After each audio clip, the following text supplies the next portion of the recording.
Hey, good evening, everybody, and thanks for coming to, this is actually the second talk of our Basecamp Stories speaker series, say that 5 times fast, where really the point of this series is to collect a group of adventurous people whose adventures have taken them maybe around the world and around the country through a smorgasbord of different recreational pursuits.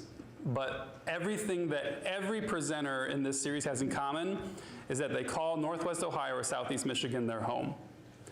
This is their base camp, and this is our base camp, from which we prepare, learn, get inspired, and get ready for our next adventures. So, if you are here just because you know Mike and you're here for all of his baking specialties, that's fine. I won't blame you on that. I've had a couple myself, and don't blame me at all for that. But if you're here because you love and appreciate Mike or what he has done, if you are looking to get inspired about your next recreational pursuit, maybe getting back into something, maybe dusting it off and getting back out there, then you are in definitely the right place. So, a little bit about Mike. A Clay High School graduate of 1974, Mike has been biking for most of his life. Although the bike had to take a back seat in his life when he moved out east for a culinary school, but then quickly moved back to the region to start his family and his very successful business, very delicious business, of Michael's Gourmet Catering and Michael's Cafe and Bakery. Since retirement, he decided to dust off the saddle and get back on it.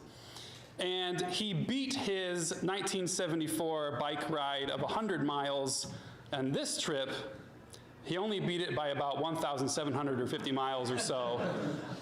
So I'm excited to learn all about this trip, see everything that it is that you saw, although we're not going to see everything, but we'll see as much as we can. And I'm definitely going to get inspired to dust off my road bike. I'm almost certain of it. So without further ado, Mike Armstrong. Thank you. Thank you all for coming out, and please make sure you enjoy baked goods, and there'll be some to-go containers so when you go home for tomorrow morning's coffee, please. The trip was amazing. I relish the opportunity to talk about it. What I brought out here, this is the tent that I spent, hello, come on in. This is the tent that I spent 31 nights in. The trip was 1,850 miles, 32 days, 31 nights. I stayed in the tent every one of those 31 nights. The bike was a wonderful tool. The trip itself is kind of interesting how you think, okay, well, how do you get in this? As you mentioned, I retired after 50 years working in the kitchen. For the last 40 years running Michael's Gourmet Catering, and it was a great time, and that ended May 28th of 2021. And it was like, whew.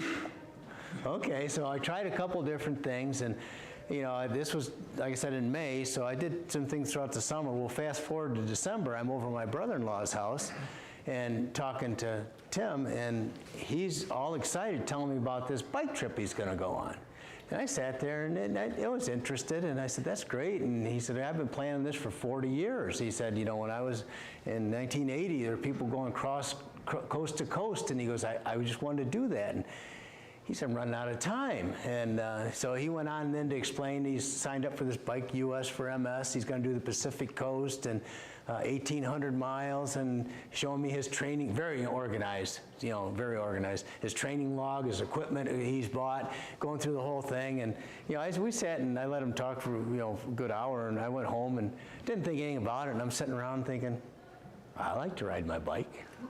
I want to see the Pacific Coast. And I thought, Tim, mind you, has done the Ironman triathlon. He's done several marathons. So something like this is kind of a little more normal. Not so for me. Anyways, I started thinking about it. I said, well, I got over 7 months to train. it sounds good. So I pick up the phone and say, hey, Tim. He goes, yeah, what do you want? I said, well, I was wondering, so would you mind if I tagged along? He goes, what do you mean? I mean, if I sign up for the Bike US and go out and ride the coast with you. He paused and he goes, yeah, sure. He goes, it took me 40 years to plan this and figure it out. In 10 minutes, you got it done and you're ready to go. So that was the start of it. So the very next day, I went to Wurzel's, told them I had my Raleigh that I bought with my high school graduation money, which they were well aware of because they're my service company. You know, they're great people.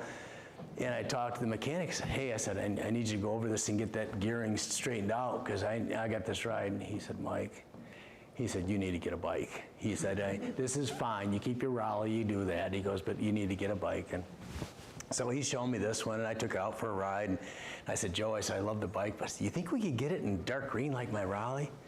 He goes, Mike, it's COVID. I won't get another bike for a year. I said, I really like that color. So that's how I ended up with that bike and that color, and Wurzel's is phenomenal. What's a bike like that cost? About $1,500. $1,500? Yeah, and then while I was out there, I bought a trainer, which is you take the rear wheel, the front wheel off, and the rear wheel sits on that, and you can. So I got to start working on my bike throughout the winter and got used to it. Inside training is tough, boring, but as soon as the weather got above 40 degrees, I was outside. It was nice. So yeah, it was very nice. So that's how I got into this thing. Training, I'll talk about that briefly before I get into this. So the Bike US people were very thorough with their list on packing equipment, which everything you see here is pretty much what I took. This red bucket you see, everything you took for the 32 days you're there had to stay in there. That would include your luggage. You know, you didn't have spots for your suitcases. Everything you had to fit in your bin. So that was a bit of a challenge. But anyhow, so they were very thorough on the list, and the list they gave you was very good. The training they recommended was 500 to 600 miles. And I did over 2,500 miles. So I felt pretty good about that. The mountains were brought up more than once, so I found a place up in Indiana I could go and do some hills up there, and around in here you don't hardly shift, so I was getting used to shifting up and down. I was thinking that's pretty damn good, you know. And I would camp out and go out the next day, so I had a couple rides. They recommended doing 2 rides of at least 50 miles back to back. And I did 75 and 75, again, overachieving, so I would be ready. They recommended at least one 75-mile ride. I did 88, which really was a 75-mile ride that I got lost on. My sense of direction is so bad that when I was coming up here on the way out, I walked out the wrong door. So that was one of the biggest fears I had of this trip, and I stayed close to other people. So anyhow, with the training, I was pretty comfortable that I had done a pretty darn good job, and I'd be ready. We'll talk maybe a little more about that later. I'd like to get into some of these pictures here. Right-hand one? Yep. Okay. The Y Ride, this is a fundraiser for MS, and you needed to raise $3,000 to qualify. Bike the US for MS is very frugal with their money. That means that they don't do much. All the food was your responsibility. Their responsibility was take your tent and move it from one campground to the next to set up a water break or rest stop every 20 to 30 miles where you could stop. If you wanted snacks, that was on you to have food there. They would have water there and a chair. So that's the way that was set up. And I thought that $3,000 goal would be a bit of a challenge. As a matter of fact, I thought, well, maybe I'll just pay it and not worry about it. And word got out a little bit. And December 2nd, I think December 4th, I looked on my donor sheet and it was up to $2,200. It's like, huh. So I looked and saw the different donors that had popped up, and I hadn't even sent any letters out yet. As a matter of fact, I wasn't even considering being real aggressive about it. And 2 days later, I was at $3,400. I'm like, well, shit, I've already passed what I have to. We're all set. So I called Cassie up, the director. I said, Cassie, a couple questions. She goes, well, first, she goes, congratulations, you're kicking ass. She said, this is great. And I said, yeah. I said, well, can I tell now my contributors that 100% of every dollar that comes in is going to MS to fight it or help somebody with MS. Not going to the ride or any other expenses for Bike US. She goes, absolutely, you met your requirement. She goes, of that 3,000, we hope to use, about 1,800 of that for MS, so 1,200 is all they allotted for the expenses. And so I said, great. I said, the next question, because this is only December, I don't know, 10th or 12th or something, it's crazy early. I said, next question is, can I bring the money back to the Toledo area and help people with MS here? I expected excuses why no, and she goes, little pause, she goes, yeah. She goes, that'd be great. She goes, you have to have an MS approved location. So I went out and met with my longtime sales manager from Michaels. She retired the same time I did, and she's used to making me look good. So I took my scribbly notes out of what I was trying to say in the letter I wanted to send. And she was like, I can work with that. And I said, well, we need a new goal, Sue. I said, our goal is 3,000. We're at 3,400. And I was thinking $5,000 to $7,000 would be a good number. And she's sitting there, and all of a sudden she starts tapping her fingers. When she taps her fingers, that means be quiet and don't talk. So I did that, and she goes, $9,260. And I'm like, oh, sheesh. And I said, how'd you get that number? And it was $5 a mile. She goes, that's attainable. You should be able to do that.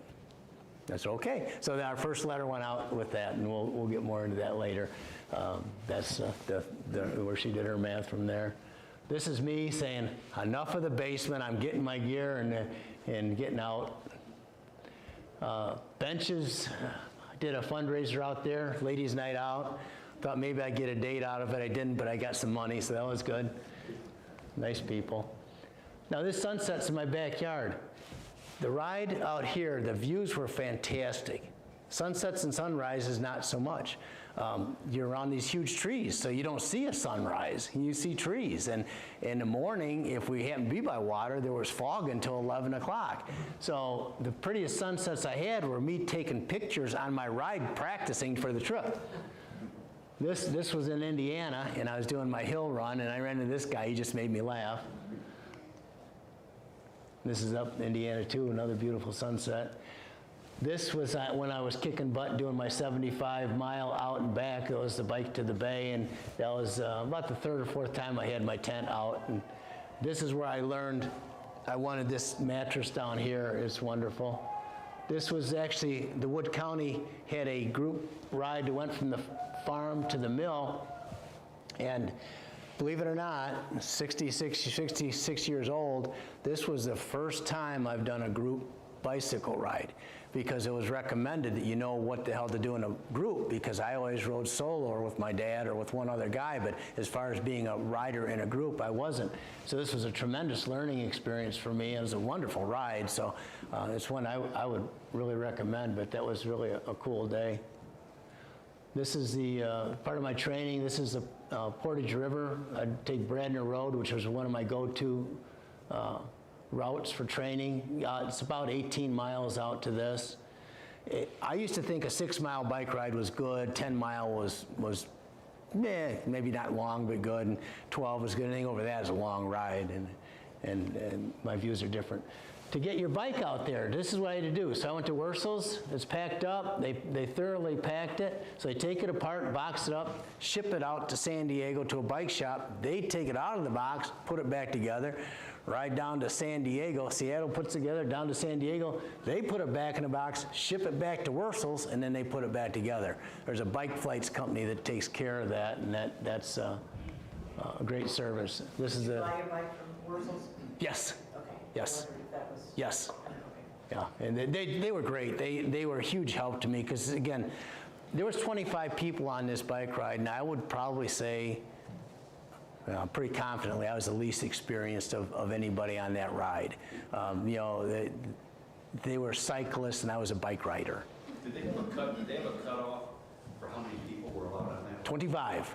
25. We had a full boat. So a couple, there were some segment riders where we lost some, and then we picked some up, so that varied up and down. So we're between 20, I think we were 26 and a high and 22, but yeah, and that was full, and later on. Okay, this is in Seattle before we started, you see on our bed, this is what I took with me all my spices, a couple buckets. I was planning on doing a lot of cooking. Didn't quite work as well as I thought, but there's a Seattle skyline. This is yeah, the ferry was just, it was like a floating city. These guys were great at the first hotel, very supportive, and it was just a lot of fun. I had a lot of fun with the different workers that I ran into. This is my brother-in-law, Tim. So right there, those cubicles, each one of these, I got a pointer on here, don't I? Well, anyhow, each of the cubicles is the side of that, so if you turn that over, then if you look all the way straight in the back, that little square is just about the size of this, and that's all the room you're allotted for food. So there's no refrigeration, there's no coolers, and any dry goods you have to be in that container. So that's what you have to work with for food. Mike, for the whole month, or just? Yep. You had your backpack, so when you're en route, you're responsible for either eating at a restaurant or picking up something. A lot of times when people stop at a deli and get a sandwich and take back. I was very surprised the lack of cooking that I did and was available to do. And I'll get into that. This was our final instructions in Seattle. This is the team. Our average age of this team, if you take the route leaders off, was 64 years old. Yeah. Yeah, our oldest was 72. We had 4 women on the ride. 2 were 70, 1 was 68, and 1 was 63. Speaking of the cooking, did you weigh yourself before you went? Weigh yourself? I was in decent shape when I went because I was riding so much. I lost about 4 pounds on the ride. Of the 25 people, let's say 5 gained weight. And they said, you can't out-pedal the fork. You know. And the one guy, I mean, heck, he was great because you wanted to follow him. He'd done this ride 3 times, so he knew every place to go. I mean, it looked like a little hole in the wall. It's the best food ever. It's like, got to follow Tim Manning, man. He knows it. That was just a gift. Okay, this is a quick story we got to tell. That was a gift from a friend of mine. I got it hanging right here. It meant a lot to me, and it was a nice thing for me to have in the tent every night. So the first night, remember how good a shape I was? I looked around, I saw these old farts there, and I'm thinking, I'm in shape. I look more fit than a lot of these. This is going to be great. Then we hit the mountains. The hills of Indiana, you can go down there as like a racehorse, and then you get almost up the other side, you work a little bit, and then you're going down. So it's kind of like a roller coaster. The mountain's like 2-3 miles long. So I would go the same way. I'd attack those son of a guns. I'm pedaling like a son of a bitch and going up there and gearing down and gearing down and gearing down and gearing down. And then there's no more gears. You're in the granny gear. It's like, oh, okay. And that first day in my training, I would use the water bottles. I'm fairly good about hydrating, but they were emphatic about eating and water. And I said, I don't need to eat that often. I've taken 45-mile rides, and it just isn't that necessary. Well, no, yes it is. And so I got back to camp that night. My legs were cramping up as soon as I got off the bike. I never cramp up. I got a gift from one of my, I'll call the people who help me, my teammates. Okay, one of the teammates going out here said, you know, these things are really important, Mike, and gave me a whole pack of these suckers. It's, liquid IV hydration thing, like it's like a Gatorade but better. And I took it, and you know, that's nice. But I'm thinking, I just drink water. Sometimes I make green tea in my other one, and that's worked for me all for the last 8 months. I really don't think I need it. I sucked one of these down so fast back at the camp when I got there, and then I drank some more, and then I had another one of those, and I'm laying in the tent at night, and my arms started cramping up. See, you son of a bitch, you didn't do any work, you know. And so it was unbelievable how sore I was and how tough it was. Combination of nerves, excitement, definitely attacking the mountains in a bad way. The very next day we had more mountains. I went the same way because obviously it was just because I was nervous and I was in good enough shape to do it. Well, the second day was even worse, and I got back to camp, and one of the route leaders, well, there's 4 route leaders, 3 were mechanics, and the one was talking, because a lot of people were struggling with the mountains. I wasn't the only one. And he was talking to him, and he's talking to this one lady, and he said, man, that rear cassette, he said, that's not for mountains, that's not good at all. I thought, well, that's it, my rear cassette, that's not good at all. So I said, Bernard, come here. I said, you gotta check this out. I said, I think these, he comes over and he goes, no, the cassette's fine. I looked down at my legs and said, you hear that? He said the cassette's fine.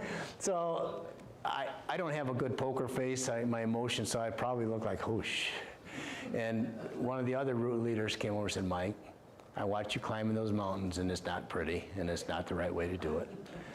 He was a grouchy old man, but he could be grouchy the whole rest of the trip because he saved my butt that night. He goes, here's what you do tomorrow. He goes, don't worry about keeping up with Tim, because Tim is a stronger rider than I was, and he could climb better than I could. So he goes, when you get up there, I want you to gear down until it's comfortable. He goes, it'll be work, but I don't want you working so hard. And then you continue at that pace, comfortable, don't push it. And I got up to the top of the mountain, so, hey, I could catch Tim on the downhill, because going down, you can pick up speed. I'd go down a couple of gears, I catch him in no time. So I'd let everybody go, and that was a difference maker for me. It was huge. So yeah, that was humbling. So this is what it would look like when we're set up out in the tent. This was the second night. They had a beautiful church. It's a little deceiving because look at that food they fixed for us. Oh my God, it was incredible. They had it just loads and loads and desserts, and that big bowl is all fruit, and they had tomatoes and cukes from the garden. And we're thinking, hell, if the churches, we're staying at churches 25 of the 31 nights, this is going to be great. It's the last time. They were wonderful. They were wonderful. And then this is then in just, it was beautiful. So this is in Washington. These were just, yeah, especially if you're afraid you're off course, which often I was. So when you come and you saw that set up there, it's like, oh, thank God, I'm not going the wrong way. The very first day when I was getting my butt kicked, Tim and I missed a turn, and we ended up doing 12 extra miles in one really, really hard climb, and we got back to camp. The rest of the story about the first day is, well, I'll tell that when I get to a shower. So there's the lumber trucks we saw. Some of them had a double rig, so they'd have a trailer behind it hauling the lumber. And these guys would be buzzing by you as you're pedaling down the road. Never once did I worry about these guys. They're professionals. They knew how to drive. Now the RVs, that's all I'm going to say. There's our shower right there. See the little tent shower? So about 25 of our nights, that's where 25 people had to shower. So that's my tent back in the corner. I took a prime spot, so I had to go too far after the shower. Typically at churches, a lot of the people would not set a tent up. They would just stay inside on a pew or in a classroom. That was available often, but I really had a goal to stay in a tent all 31 nights. I didn't want to not do that. Some of the riders went and got hotel rooms if they were tired of the tent or didn't like the church or whatever. Again, that was not part of my goal. So the first night, that little tent shower, so I get there, exhausted, frustrated, tired, take a shower, came out, couldn't find my wallet. My credit cards, about 2/3 of my money, and my license. And so I'm walking around. I mean, I had it going in the shower, and then I had the tent set up, so I was looking all over, and finally Tim comes over and goes, I can't find my laundry, my soap, and he looked at me and goes, what'd you lose? And I said, I can't find my wallet. So 2 hours later, one of the other bikers came over, and she said, did you happen to look in your bike shoe? I said, no, but I carried it from here over to the tent. I had moved the tent. I thought maybe it was under the tent, so I mean, it was horrible. 25 people I don't know except for Tim. My wallet's gone, ID's gone. I don't know what the hell to do. And sure enough, it was in my shoe. So when I got in the shower, I shoved it in my shoe. Then I just carried the shoe back to my tent. It was horrible. I can't tell you the misery I felt. So what happens then is you get this nice little thing that was with me the whole rest of the trip. Ta-da! So my wallet was either around my neck. There's a little net in the top of my tent. And that's the only 2 spots it was allowed to be. So that saved my butt. Whoops, went backwards. That was a Toledo sign. We just got a big kick out of that. That was fun. That was in Washington. So we said, hell, we're already home. This is wonderful. Whoops. This here is what you do. So when you're taking your shower, you rinse off all your bike stuff and you find a spot to hang it if you're not too late.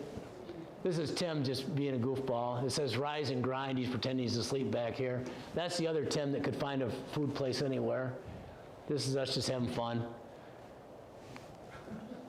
Okay, this was my first fun day. First cooking time for the team. So I went to the store, I got shrimp, and I got halibut, and I got salmon, and I got vegetables, and we had a vegan, 3 vegetarians, 4 kosher. I made it work. So that was me doing the seafood stock there. I got the salmon poaching and the shrimp shells cooking. I did a seafood pasta bread, because everybody just needs to eat, and a lot of salad. So this was just a couple guys from Pennsylvania that they live in mountains. So this was, yeah.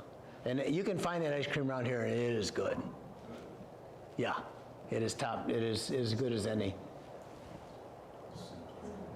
Anybody remember St. Clair? Yeah, Dino. Yeah. So YMCA's churches were free, and that's what they like. So at a state park, you had to pay. Now, granted, they would put 4 or 5 tents on a lot. One of the lots was not much bigger than this area here, and that wasn't a fun one. But so this was nice. This is Tim. This is what we look like hauling all our tent gear. He's going to find a piece of grass somewhere. The views were just, if you can imagine the sound of the ocean and the vastness of it, it's just fascinating.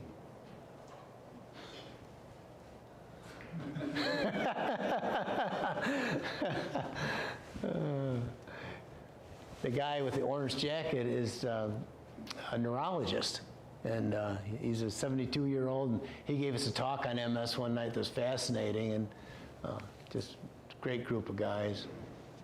That Duncan on the far left there, he's the head route leader and the only other paid employee they have.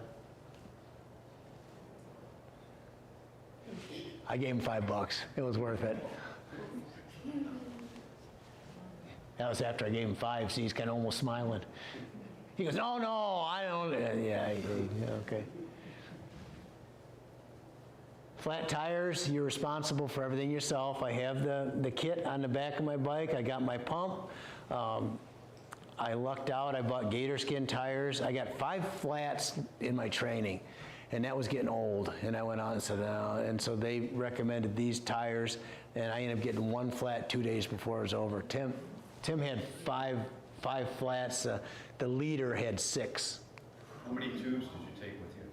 The tubes are included. You had to bring on your bike, so you had to have your 1.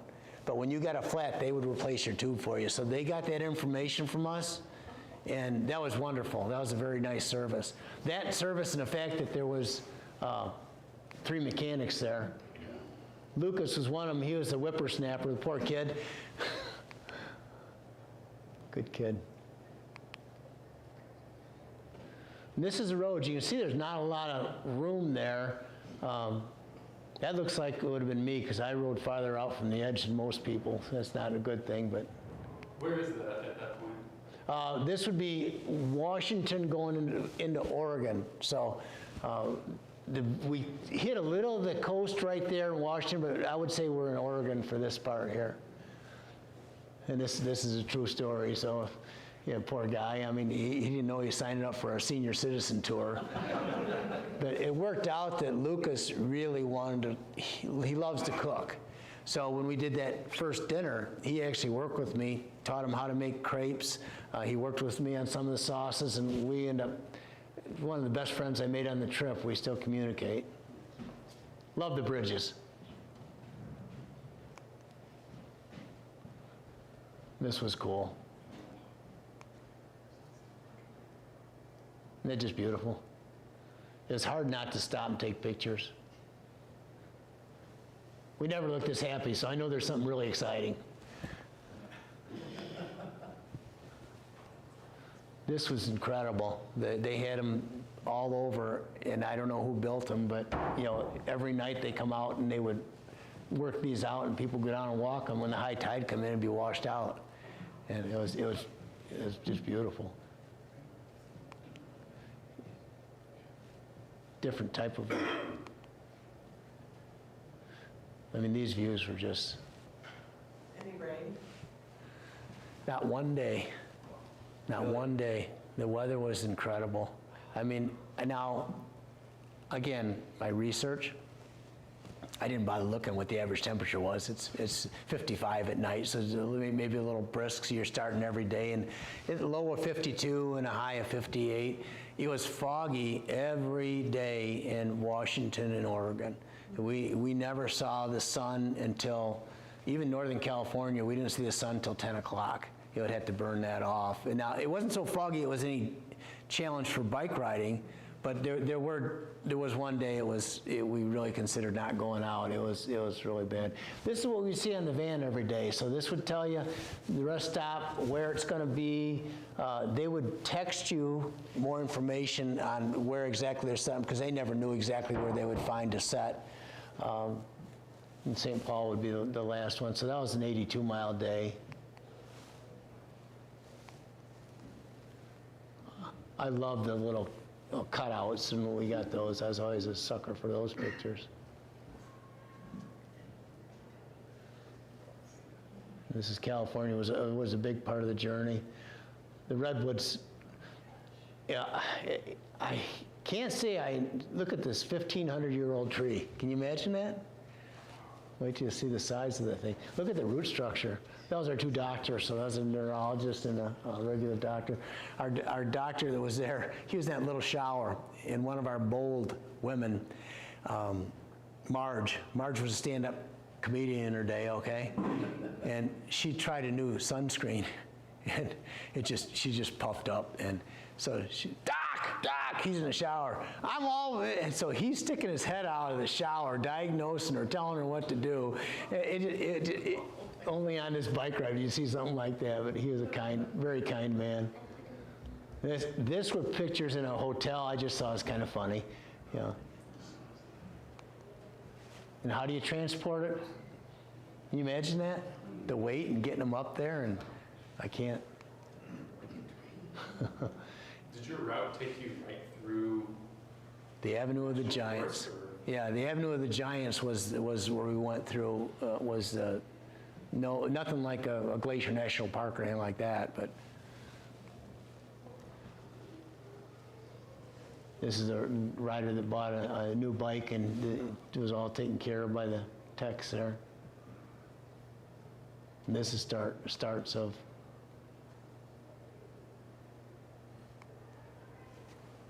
Shooting videos.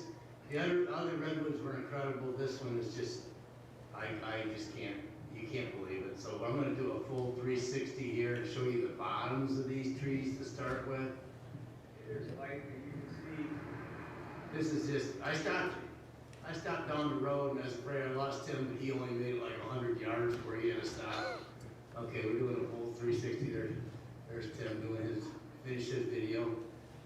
Okay. Now, here's where we started. Look. Oops, give it a second.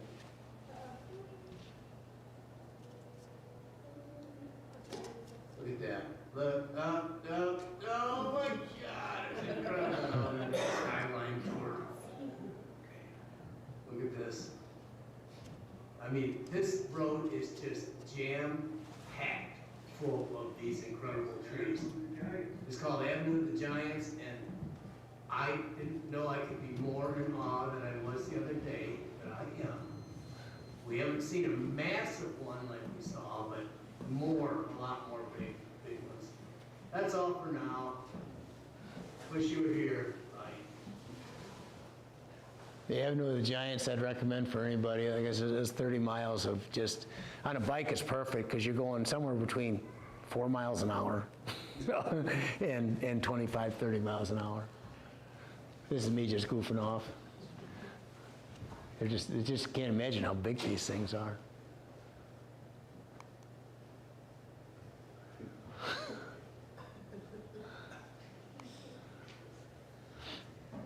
Bear country. Now look at there, see the stump I'm standing next to? This was an area that was clear cut 100 years ago. So around the base of each of those stumps is a crown of redwoods that's come up in the last 100 years.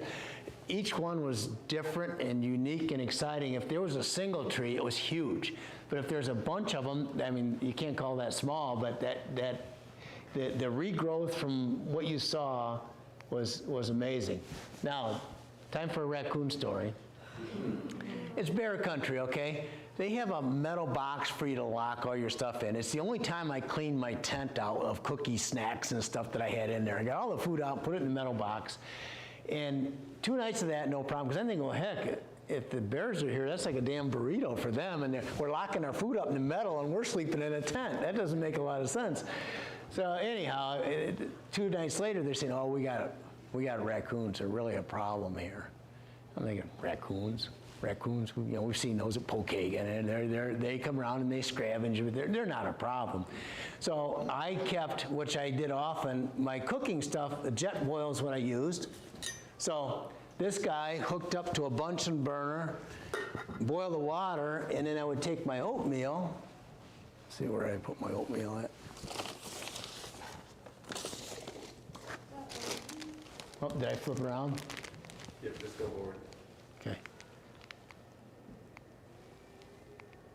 Okay, so what I did with my oatmeal, I took milk powder with me, I took cinnamon, a little nutmeg, and I'd mix all the brown sugar, I'd mix all the stuff together, and I just had to boil water and dump that in here. So this would be in my tent, right here. And I'm sleeping, and all of a sudden I'm hearing this scratching noise, and here's my bag getting pulled out the screen. So I said, shit, no. So I grabbed it, I'm pulling back, so I'm playing tug of war with this raccoon. And finally I got it back, and I said, it's just a damn raccoon. So I folded it up nicely. There was a big hole ripped in it. We had a good battle going. And I folded it up, and I put it over on the other side of me. I was freaking tired. I just wanted to sleep. So I put it on the other side. Next thing I hear this snarling and stuff outside. It's like, oh, give it a break, you know. And still, I'm just going to sleep. Next thing, they're walking across the top of my tent, okay? And it's like, oh, now this is just getting silly. And I still was not going to get up. And I'm hearing this zipping noise, okay? Because I had tightened my zipper all the way down. And my zipper's going up. I see this paw coming in my tent. Looking for...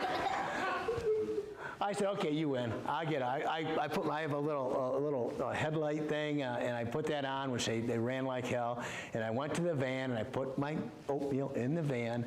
And the picture that was, this one, they told everybody, get your bags, which I did, and lock them up. These guys didn't. What they had in there was 3 peanut butter and jelly sandwiches you do not see.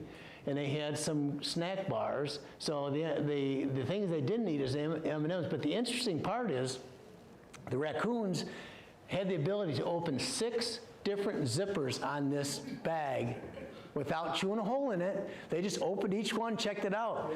And it was, I had a barrel lock on my cooking equipment. They got that open and scattered it all over. It's like, they were good. They were good, but yeah. So that's my oatmeal breakfast. That's what it looked like when I was done. You got to look at this because I had to pay $5 to go through this damn tree. We were looking for the big one you can drive a car through, and we decided we're not going to see it. We just got to go pay and go through this little tourist trap. So we both got pictures riding through the tree. Confusion Hill. This is me and Tim. This is our the route leader was behind us. He goes, I got to get a picture of you two because we were probably the worst on direction. So this is what we gave him to send home. We're trying to decide who's the worst, and I was the worst. This is cool. This is a place, and you see me. I very much enjoyed meeting with the crews and the workforce as we went through. The theme of this whole restaurant was just, it's all Wizard of Oz, and their menu is that way too. To go to the restroom, you went through the kitchen, out the back door. Everything was small, and I mean, this is very, I don't know, homey's not the right word, but you walked outside, and then they had a golden path that led to an emerald tower, which was the bathroom. They did have running water, though. And inside they had more artwork. I'm sorry I didn't get pictures of that because it was very cool. And the people were nice. I don't think anybody minded seeing, 8, 10 bicyclists come in because, it was good. And then we were back to just beautiful scenery. These inlets and cut-ins and stuff were all just fascinating.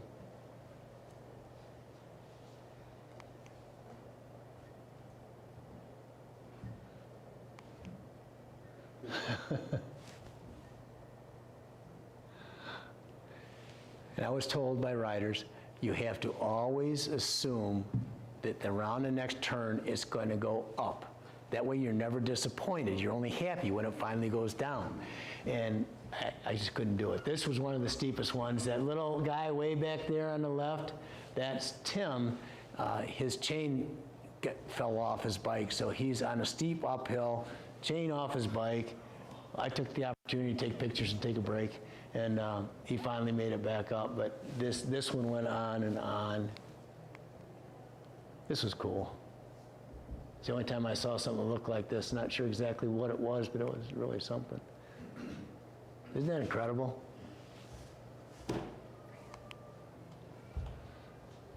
This is where if you could feel the force of the waves and stuff, it was just, this is still up in Northern California, but you can see we saw very, very, very little sand to this point. You didn't see much flat. This was.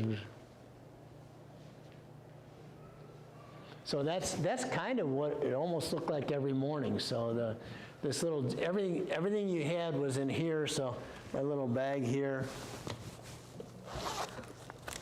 That's how small my jack would roll up, and out it goes, and in it goes. Do you have lights on your bikes? Yes, that was mandatory. I had a front and a rear light, and that's what they asked for.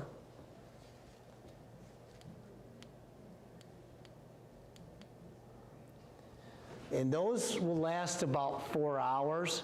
And the vans that you saw that we're in have solar panel charging systems. That's good enough for about 10 people. But there's 25 of us. So you go back and find your stuff unplugged sometimes. But I end up buying a little thing that you could charge yourself. And if I did take another trip, I would probably invest in something where I could be a little more self-contained. Every stop we made, whether it's coffee or you're always scouting for an outlet because you had everything in your bike to plug into. And I mean, if I go to a grocery store, I'd say, hey, could you plug this in for me? And half an hour later, you have a little bit of juice. So this was a yeah. This place was neat because we're all sitting out there, and the guy pulled up. He asked about what we're doing. We explained it to him. He walked over and handed me $100. He goes, here, put this towards your cause. And it just, everybody in the whole place, all their spirits were lifted. It was very exciting. He goes, thank you for what you guys are doing. It was special. The Golden Gate Bridge was 3 miles on the bridge, not the lead up or anything. The actual crossing that river was 3 miles.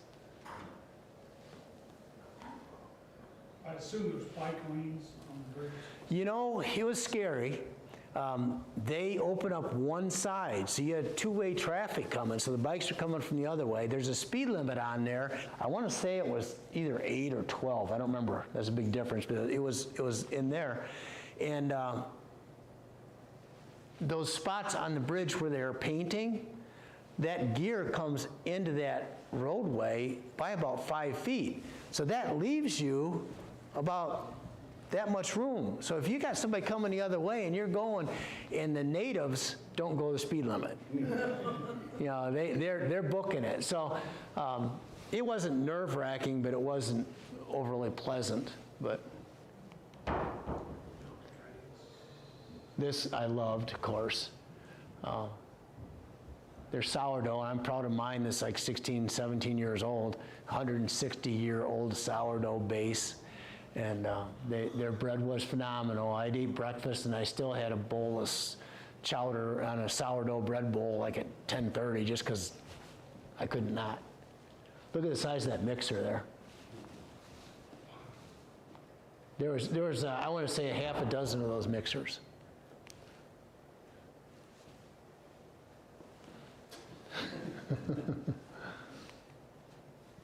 How often did you get a rest day? 5 rest days, so we had 31 days on the ride, 26 were pedaling, so 5 rest days. And I didn't think they were necessary going into the trip. I thought, well, that's, you know. So my training, and one of the mistakes I made, besides no mountain training, was I would train really hard, and I would do some really good rides. Then I'd take 2 or 3 days off.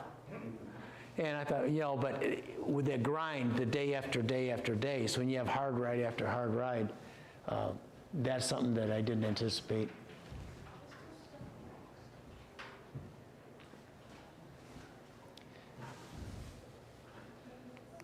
So we're getting a little further down in California here. This was incredible to me. Of course, I love food, but look at, that's a cart full of Brussels sprouts there. Look at that. Can you imagine that work? When I was going through these fields and watching the people and the work they're doing, I'm thinking, I had to slow down and really enjoy food more. You know, if you're eating a raspberry or a Brussels sprout or a strawberry fields, oh my God, that's hard work. And you know, we sit here, yeah, it was home, it was, one picture I'm sorry I didn't get, there was their leader there, and he's coming by, and we're talking to him and got a picture, and the people they seemed very happy, and I don't know, it was nice. There was miles of Brussels sprouts, miles. I had to get off my bike twice because how many Brussels sprouts can people eat? It's a Brussels sprout, but I ate that one. That's when I had to prove myself they're all Brussels sprouts, and I wanted to see how big they were, and said, damn, they're nice. Yeah. Cannery Row. It was very cool. Haven't got John Steinbeck's any of his books yet, but I was told by a couple of the writers I really should read one of his books.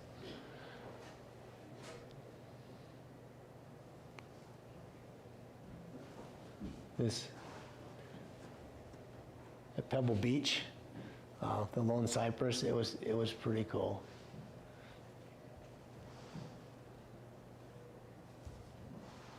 Why was it the bonus ride?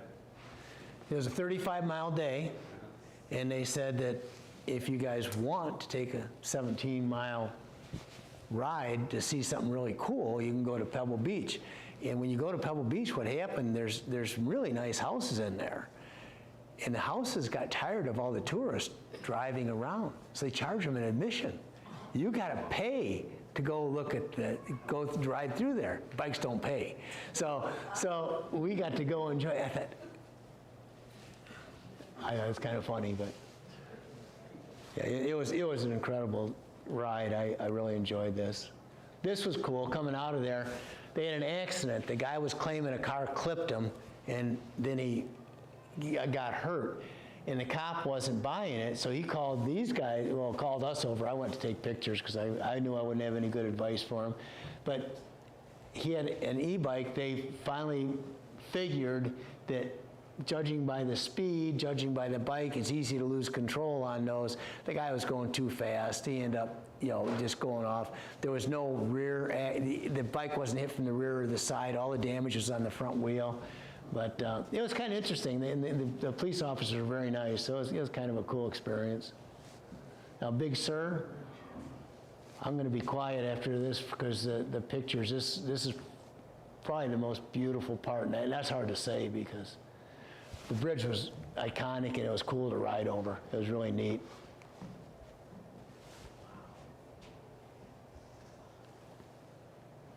Yes, it is as steep as it looks.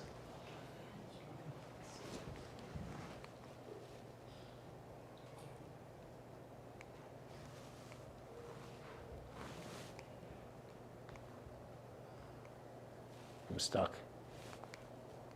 There we go. So this is what we saw from the side of the road. I mean, sometimes only 2 feet off the side of the road was going down like that. This was still morning time, still got our jackets on. Usually the jackets stayed on until noonish or so. That's how much sand we usually saw. Not much more than that. Don't know what it was, but it was cool. This was fun. I stayed here for probably half an hour. The only reason I got this picture is because my camera could, I didn't want to do that. My camera could zoom in, and they were just having a ball. I mean, there was probably 40, 50, maybe more. And finally they swam away, thank goodness, because I had to get back to the camp. But this was a forward and back, so I took one out and back. I just thought it was cool.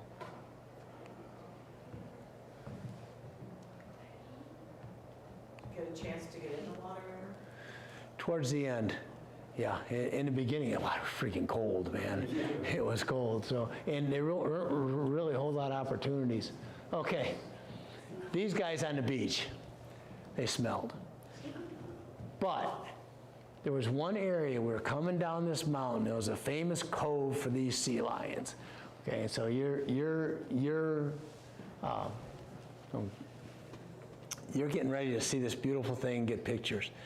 The smell started, and the closer you got, the stronger it got. And I mean, it wasn't a smell you got used to.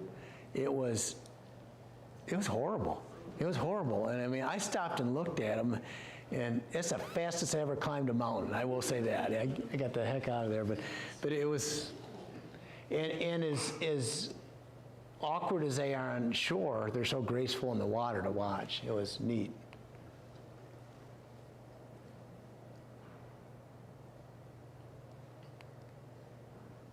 This is special. We're coming down to the end here.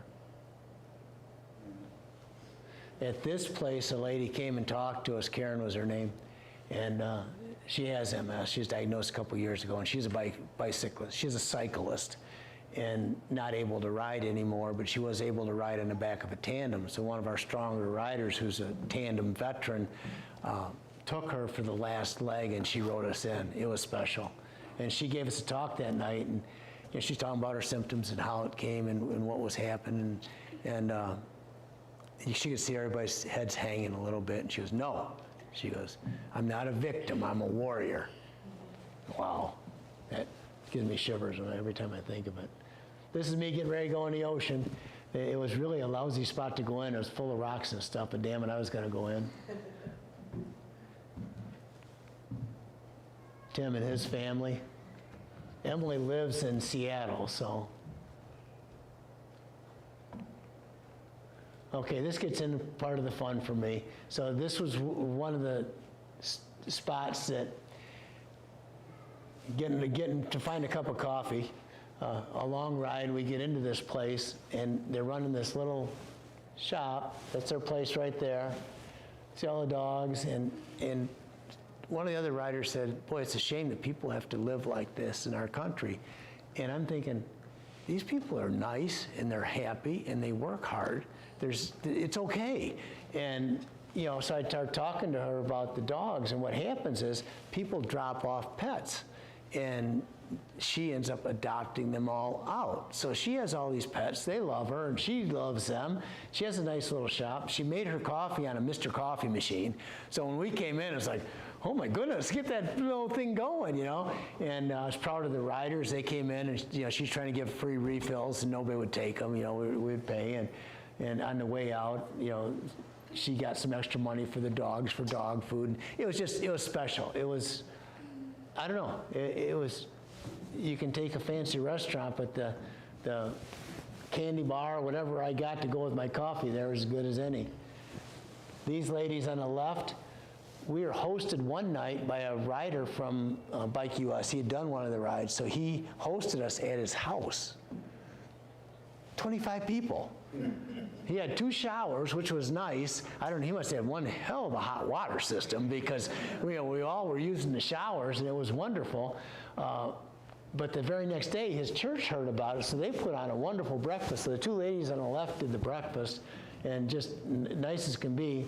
On the right, that's Leon. He was one of my favorites. So this was laundry day, and we go down there, and you know, we're all doing the laundry, and I'm looking for soap, and the machine's jammed up. Oh, Leon sees me, and he puts his hand up, and he comes out with this little thing of soap. And how many? And he didn't speak real good English, but he spoke English. How many? I said, just 2, and he gave me 2, and I'm doing my laundry. I'm watching him.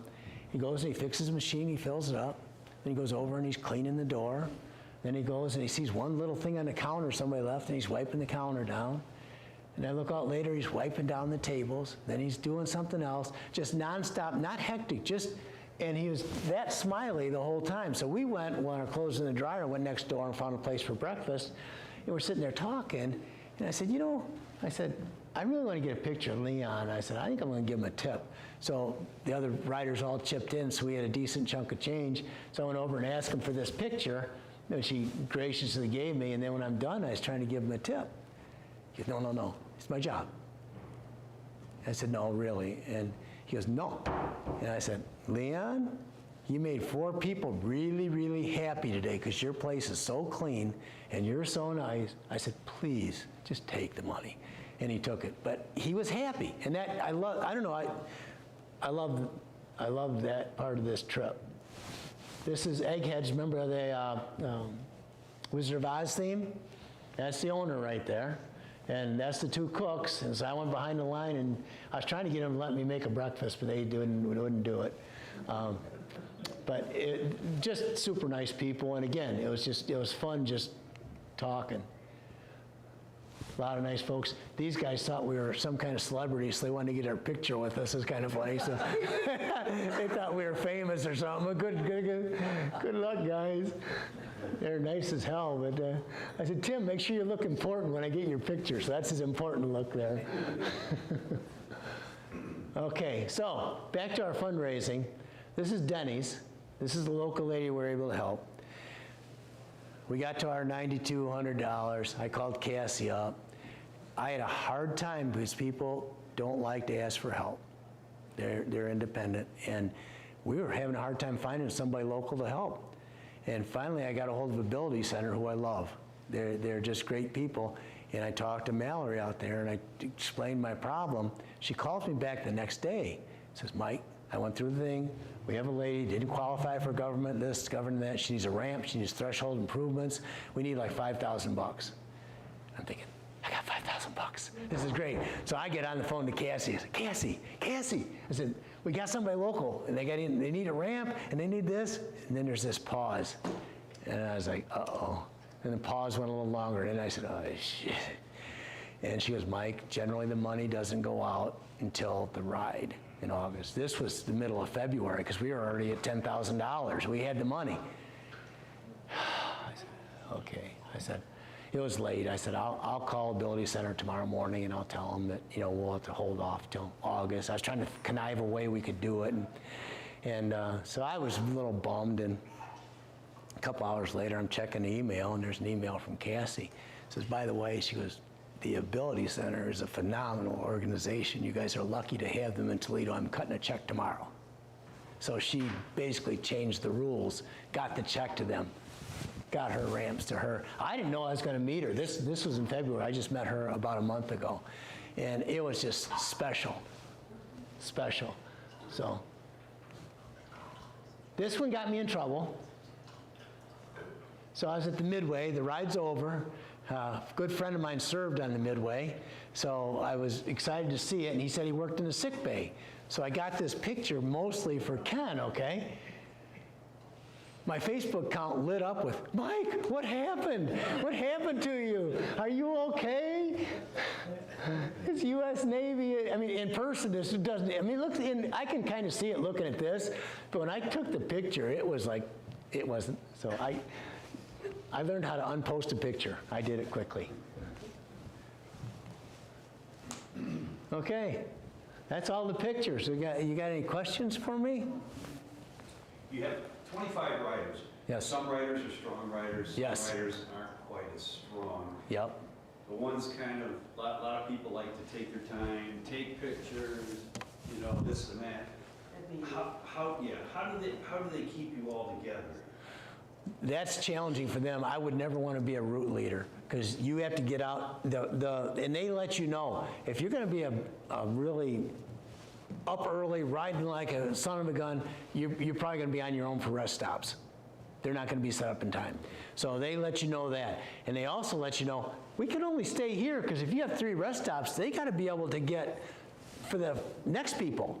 So they have kind of a time limit.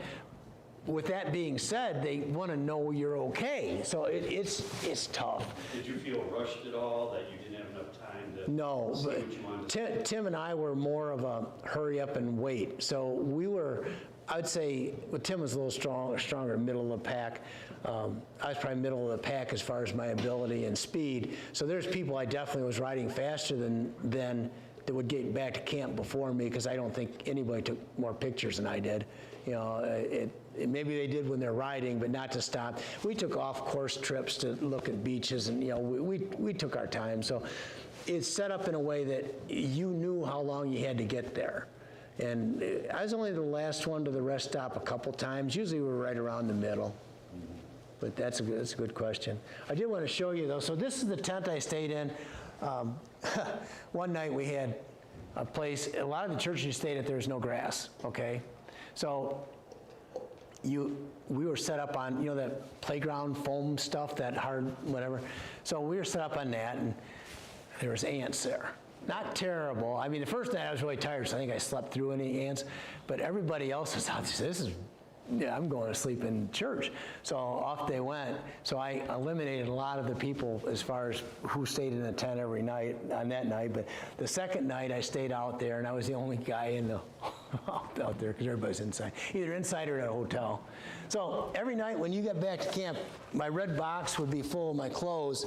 This is what would go into the tent. So in here, I have a mattress. If anybody needs to buy a mattress, Big Agnes is the mattress I bought. It's the most wonderful investment I made. The tent was just an inexpensive tent I got at Bass Pro, and it was more than efficient. I have a regular sleeping bag, and then this I would have in my thing ready to go, so when I get back to camp, I would pull it out. This is my lightweight sleeping bag for warmer nights. And then as far as your PJs, one quick dry towel, that's all you had for the whole trip. If I was going out and we wanted to represent ourselves well, I'd have this. One night we went out to, it was after a ride, I looked like hell, and we're going into this place, and the guy goes, "Excuse me, sir, this restaurant, the bathrooms are only for customers." I go, "Oh." Well, I'm hoping to be a customer. I said, "I'm sorry I look like this," but that was funny as hell. I got teased about that one for a while. So this is a jersey I'm proud of. This is the one I wore most of the time on the trip. So this I would wash out in the shower off and rewear that. I had 3 with me. They give you one. And bike shorts, I had the padded bike shorts. I had 3 sets with me. I kept 2.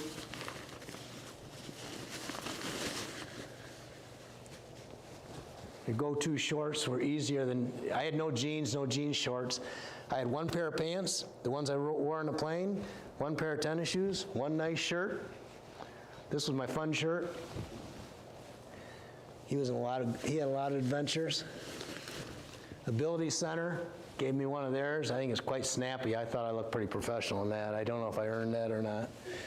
So that would go in there, and then they gave us this waterproof book bag. So this is where I kept my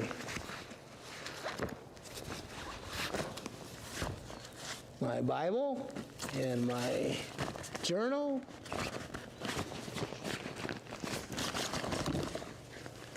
And my devotionals. And so I would take this into the tent at night, and I'd put my little headlamp on and read. So that would all be with me. And then in the morning, I'd wake up, get my bike gear on, pack everything up in this bag, go throw it in the cubby, hop on the bike, and go. And I didn't have the nerve to ride with clips the whole ride because I had never done it. So I definitely would next time because it's definitely a benefit. In this bag, now a couple times I cooked for the crew, okay?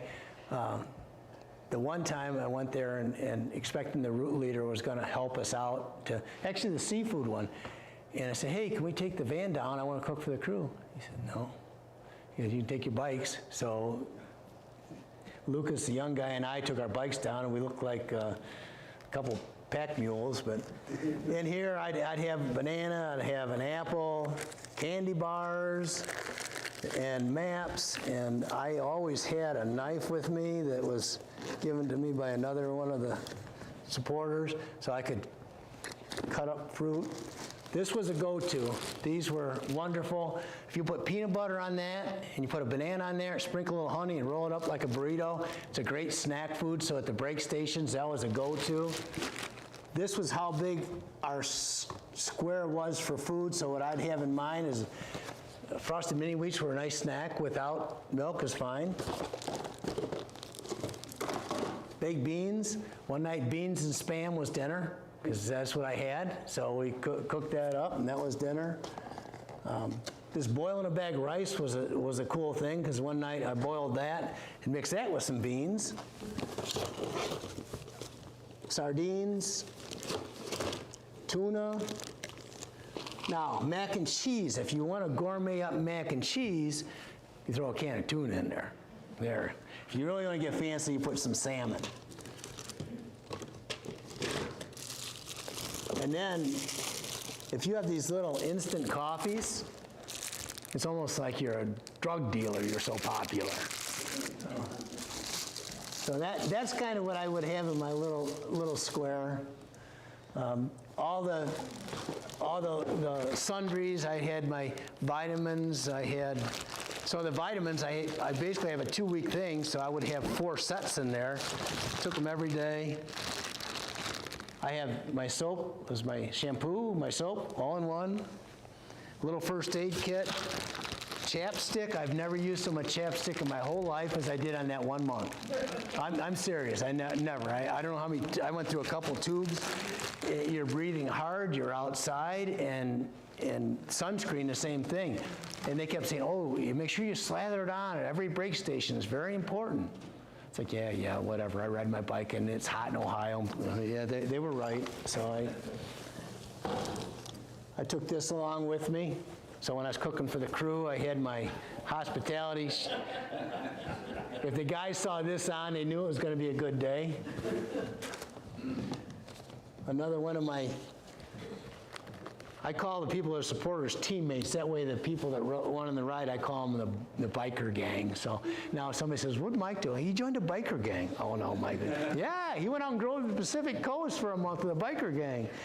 So anyhow, one of my teammates made this, so I was able to put my knives in here. So I have a paring knife, a boning knife, a vegetable peeler, and a French knife, and I can do a whole lot with that little bit of equipment. Had a second night I was able to do dinner. This is one last funny story. Duncan, who was kind of strict on that van usage, okay? Like even getting food back to camp, it wasn't their responsibility to get food back to camp, that was yours. Well, Duncan says to me, this is day August 29th, because we're getting close to the end, and I was bummed because I didn't got to cook that much. And he goes, hey, he goes, if you want to grab you some groceries, you know, you can throw them in the van, meaning groceries for me for the night, okay? So I'm walking over to the store. This is an 84-mile day, and we were 62 miles into it, so we had 22 miles to go. And I'm walking over, and I felt pretty good for some reason, I don't know why, and I'm going through the store with my little basket. I said, you know what? I want to cook for the whole crew. So I went back and got a cart. I just filled that sucker up. I mean, I did pasta. I did marinara sauce with a lot of vegetables. I did a pasta with garlic and Brussels sprouts, and roasted peppers. And then I did a meat sauce. And then I did garlic bread. And then I did a huge salad with all the different fresh vegetables with a Dijon. So I mean, I had just. So I'm walking back across the parking lot. It was like 300 yards. And I'm like a scarecrow. I got my arms out like this with all the bags, and I'm walking over, and I see Duncan come around the front of the van, and he goes,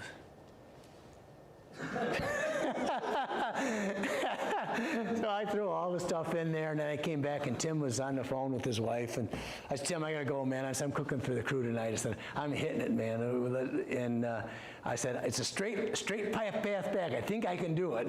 And he goes, I'll go. So he got off the phone. We hopped on the bike, and it was the hardest, not the hardest I pedaled, but it was right up there.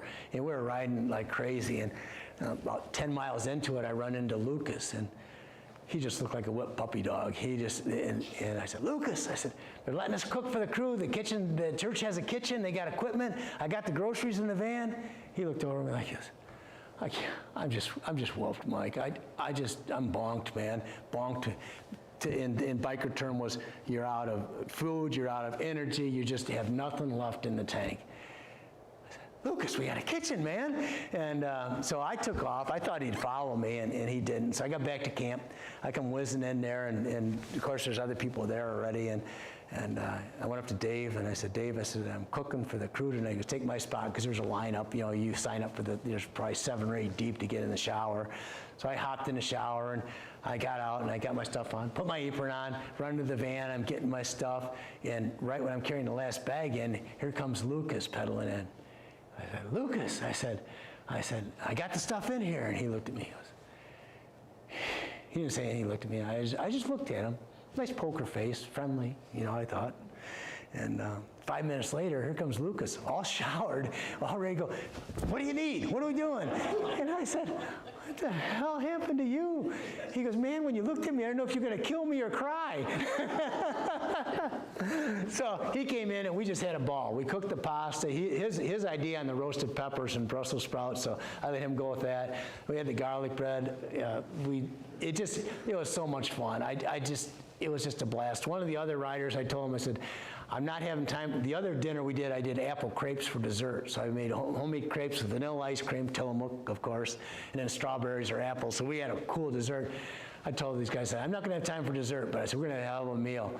One of the other bicyclists went out to a bakery and bought pecan buns and cinnamon buns. So we had these just boxes full of dessert. So it was incredible. It was a lot of fun. It was a special night. So. Would you do it again? When the ride was over, I told everybody, one and done. You know, it was a great adventure. I couldn't imagine anything being better than Pacific Coast. Maybe less climbing, but you know, not the views. And one of the veterans, Dave, he's a 70-year-old veteran. He said, Northern Tier by far was my favorite. You know, the Northern Tier starts in Maine and goes to Seattle. That's over 60 days and over 4,000 miles. But they pass through in Huron and Bowling Green. So I could be a segment rider that would pick them up in Bowling Green and go to Seattle, which would be similar. So, but not this year. This year, no. I'm gonna see what I can do now that I know what I can do on a bike. I'll probably pick some other adventures and do some other things, but nothing like that this year. I don't. But next year, I'm not ruling anything out. We'll see how I feel. It's a good question. What was your longest day mileage-wise? 102. Nice. And we thought it was about 100, and I was with Lucas that day. He goes, I do not want to get in there and have somebody tell me it was 95.5. I'm going to take another ride for another couple miles. So I went with them. So we rode around, so we know we got, it was his first century, his first time he'd ridden 100 miles, and it was my second one. So, yeah, so 84, we had a couple in the 80s. The low was the 35 that we added on to.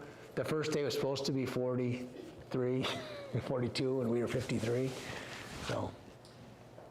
Now, they have downloadable maps for you on your cell phone that you.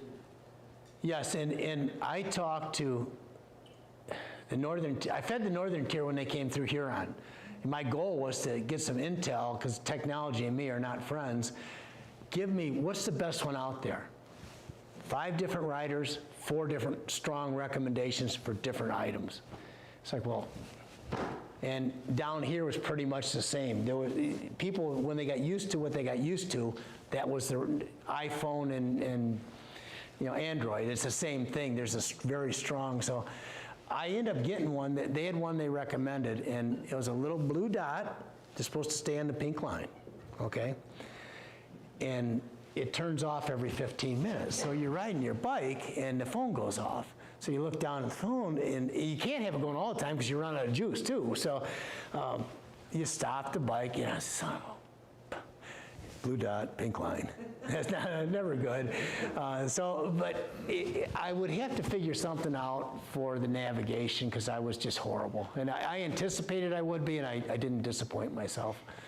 But I did see some of the riders had some that mounted. You can see, this is where I kept my phone right here. I had this mount, so I had it here. So I could look down.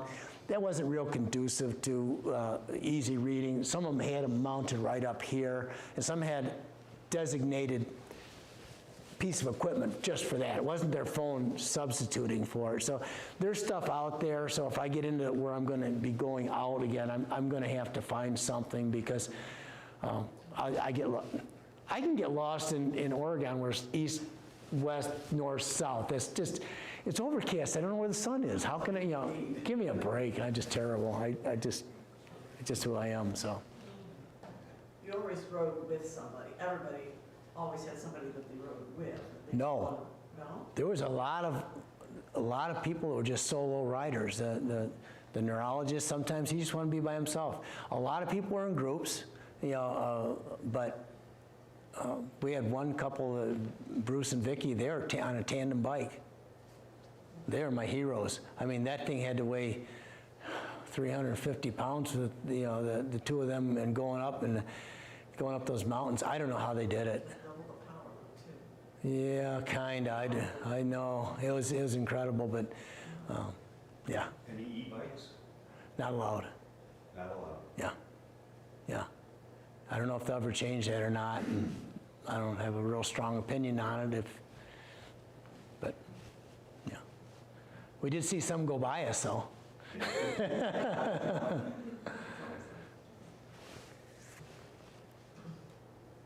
How much money did you end up raising?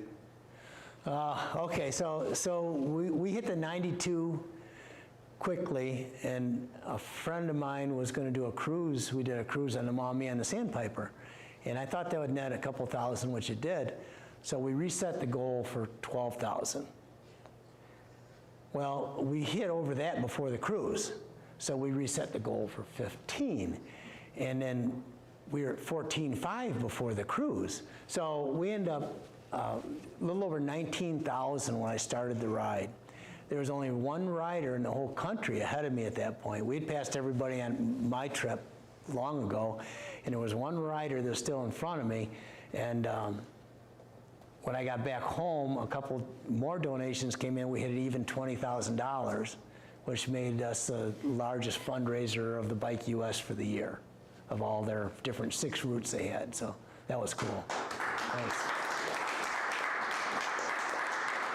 That's why I got that snappy rain jacket. So you guys might think that's not warm enough to wear today, but dang it, I wear that every time it rains now. I go out and walk around in the rain. See my jacket? Bike US is phenomenal. Ability Center is phenomenal. So that's 2 organizations. And I started saving donation request letters that you get for 2 months. this little thing I had the food in was so full I couldn't get another one in there. And they're good causes. But it's nice when you get personally involved with something and you can see. And when I saw what Bike US did, one time, 5 of us missed the last break station, and they were very emphatic that you better get food, because at the campground there is nothing. Well, we all missed this thing, and we were blaming the poor placement of the break, and we were pretty confident they would throw the 5 of us in the van to go back and get food. And we came up and they said, you know the rules. It's like, that was a beans and rice night, I think. You know, a can of salmon to eat and some beans and rice. So, okay, but what that did is it sent a message. And the guy told me later, because I'm not trying to be a jerk, but you got to understand, when you start making exceptions for one thing, then there's always another good reason. And all of a sudden there's 5 good reasons, and we're running our van all around town, and it's cutting into our profits for MS. So that made me respect them all the more. And I didn't mind beans and rice. That was okay. The canned salmon wasn't bad. But we had some incredible food too. I mean, the Eggheads place, not only was it cool, the food was incredible. And you know, you sit there, you relaxed. I mean, you dined. It was so parts of it were like a luxury vacation, and part of it was like out in the backwoods, you know, doing what you. Yeah, it was really unique, and I really liked that aspect of it. I really enjoyed the whole thing. The fundraising was humbling. I mean, I had over 200 people that contributed, and I was in tears a lot when I saw. I mean, I got a contribution from somebody who worked for me in the 80s, and the whole family had worked for me, and they all sent in a check and a nice note and support. So the support and stuff was just, it was incredible. It made me want to work even harder to make sure that money is utilized. So what I did, $17,000 got to come back to Toledo. $8,500 went to the Ability Center. $8,500 was divided amongst 5 colleges: UT, Bowling Green, Ohio State, University of Michigan, University of Findlay. So each of those got $1,650, except UT got $1,950 because $1,900, because we had somebody gave me $250 and said, I want mine to go to UT. No problem. So we did that. So we were able to do that. Not a lot of money in college terms, but it felt good. So all the checks, and then in Bike US, again, all the extra work they had to do, they should have charged me. I tried to send a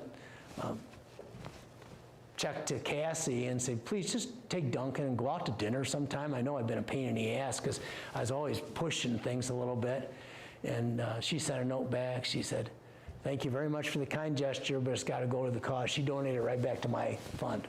So there's Cassie works in my thing. So, I mean, it was months of that kind of stuff. So I'm just now getting my feet on ground and really absorbing everything that I got from this trip. It was incredible. Do you find yourself having just a thought hit your mind, a memory, a snapshot, memory? Yes, yes, often, and a lot of it. I mean, the other day I was going through. I have all the contact info for the different people.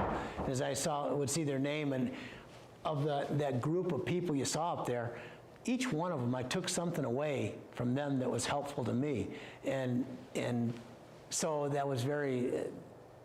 You read about this thing when you're going, and you see you develop this strong bond and lifelong friendships. I'm going, blah, blah, blah. Yeah, I don't think so. And really, the first 2 weeks of the trip, I really kept to myself. Hell, I could barely remember their names, let alone talk to them. But then the last couple of weeks, it did change a lot, and you start to know people more. And by golly, just like the training, a lot of things I thought I was so smart about, it wasn't so smart. So it's really nice. I have one guy in Pennsylvania that wants to come by in Ohio and do a story about local farmers and similar to what he saw there. So I've got something hooked up for him that maybe in the fall he'll come and talk to some of the people that fly up from Mexico and live here and farm and help and then go back down. And so that's cool.